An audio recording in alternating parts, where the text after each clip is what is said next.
Qardaş Allah xeyir versin. Sağ ol, Allah kömək olsun. 06 maşın satırsınız. Buyurun məlumat verin. Bilək necə maşınlar? İləşdə 8-dir, motor 13-dür, 5 karosadır, əla vəziyyətdədir. Bir dəqiqə heç bir manata da ehtiyac yoxdur. Yəni 30 sür maşındır. 88 maşın. Bəli. Yəni 88-dən Neçə vaxt sizdədir maşın? 8 ildir bizdədir. Aforum pollarda yəqin ki. Ha, bəli, bəli. Sənədləri necə? Əla, hər şey yerində. Hər şey. Tamam. Ha. Motoru nə vaxt qırdırmısınız? Motora heç əli vurun. 13 motor. Bəli. Yağız atmasına qədər. Heç nə. Əla, Səsi yaxşıdır. qəşəng. Orada sizə xodlayın baxarsınız. Desəm bəsəliyə. Əsasən düzgün məlumat verir. Bunlar hər şey yerində. Karobkası nədir? Karovkası 5'dir. Atması, səsi. Heç nə. Bir dənə problem yox. Karobka dəyişdikdə o vaxt 4 olar. Kifirdə vəziyyət necə? Kefir də yaxşıdır.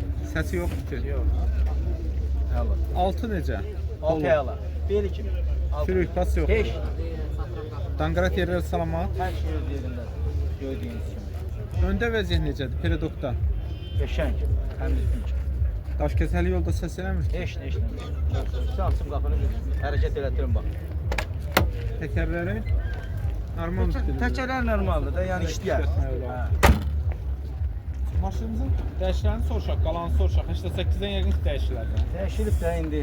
Amma yəni gördüyünüz kimi dəyişilibsə də yəni elə bir ölü qalmayıb. Hər şey öz yerindədir. Maşınımız pis deyil, yaxşı. Kosmetik işləri varmı? Yox deyil. Göz qabağında da sürüləsə maşındır. Aynalarda vəziyyət necə? Ruxsat yoxdur şüşələrdə.